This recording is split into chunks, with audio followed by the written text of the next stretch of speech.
One thing I feel about sobriety is that people's sober journeys are so misunderstood from the outside. Most people think when people get sober, they're just like so bored. They're like, oh my God, what do I do?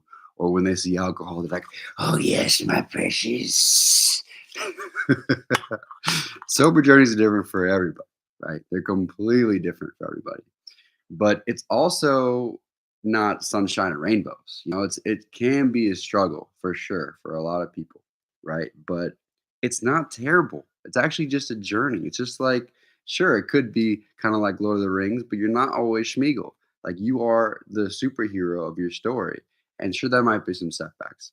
And so what I wanted to go over today is like the real worst parts of my sober journey. Because most people, they only give you the highlights, right? But I'll give you the lowlights. And there's just four that I came up with, right? All right. So the first one is the awkwardness. I'm telling you, it was so awkward when I first stopped drinking. I remember going to my first club sober in this town. I do not remember what the name of it was. Granted, when I first started my sober journey, I was doing a 6 months trip around the United States. I was doing a road trip by myself and decided to go sober on the West Coast. So I go to this club. I'm starting to kind of like awkwardly dance. 5 minutes doesn't go by until this girl just starts grinding on me, like this drunk girl. And I didn't know what to do. Usually I'm drunk in those situations. So I'm like, yeah, woohoo, yeah, yeah. But I was dead ass sober. And I think that I pre-gamed with Insta Coffee. But I didn't know what to do. It was awkward. And I just kind of like slowly walked away. And I was like, oh my gosh, this is going to be some work. That was the first experience that I realized, holy shit, I really feel awkward sober in these drunk situations. This might be some work. Right. And then I started going on dates. Right. And I had no idea what I was doing. I'd never been on a date sober. I think I was like 26. It was 2018. And I'd never been on a date sober, like for the first time, right? I've been on dates with my girlfriends and sober, like no problem. But for the first time, like I was like, do I like this? Do I like her? Do I kiss her? How do I do that? Like, am I supposed to kiss her? It was so awkward. I mean, I'm talking for the first like almost a year or two. It was awkward. And of course, the clubs and the bars, it still can be awkward, right? So I'd say number one was the awkwardness. Over time, it of course got better. I kept doing the reps, not relying on alcohol. Granted, I relied on alcohol for like over 10 years. Like every social situation I was in, I was drunk, most likely. All right. So, number two is feeling a bit isolated. Like I said, I was on a trip around the United States and I was just kind of cruising around. I was by myself and I would go to these campsites, didn't really know anybody. It wasn't super difficult, but it was a little more difficult.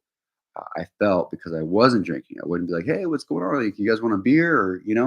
I was able to talk to people, but I just felt, like I said, just a little bit more awkward and sometimes a little isolated because I was by myself and other people were normally with other people. But I decided I kind of got over that during my trip. The third one is a little bit of cravings. So when you kind of stop drinking alcohol, it's a whole bunch of glucose, right? So you have like cravings. You want to replace that glucose with something else.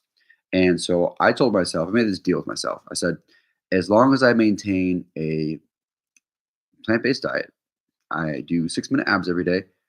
I can eat as much ice cream, or I can eat ice cream every night. So went out, I was traveling around. I'm just kind of cruise over to a grocery store, get some vegan ice cream because I was plant based at the time, which I still am. And I would crush it. I would crush a full pint, no problem.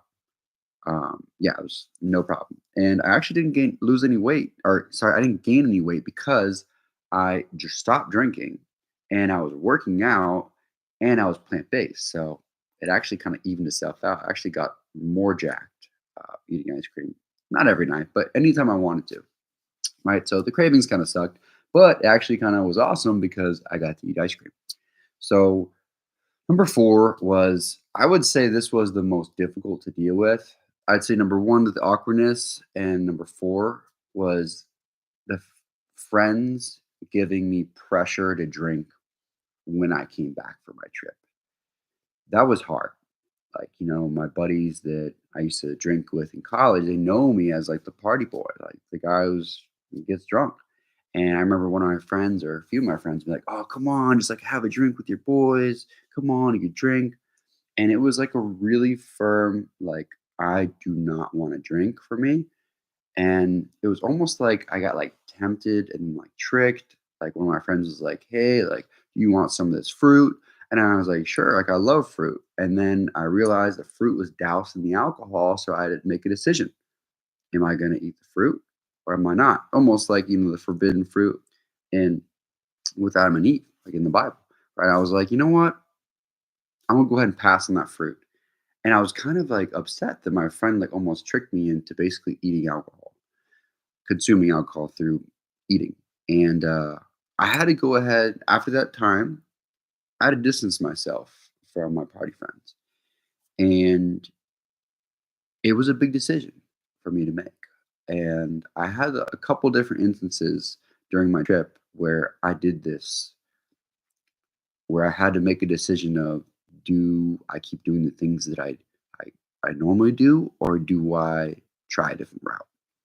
And I did that through abstinence. I did it through fasting. I did it through, going to getting naked in public at a nude beach, which is a big step for me. So I just started like things started coming my way that were difficult challenges, and I was always up for the challenge every time. And I think that's what boosted me through my sober journey. And that's why I was successful, because instead of focusing on, oh my gosh, this sucks, I looked at it as a challenge and I moved through it. And that became my biggest pastime. It wasn't like, oh, I have to get sober. It's like, let's see what you got, bro.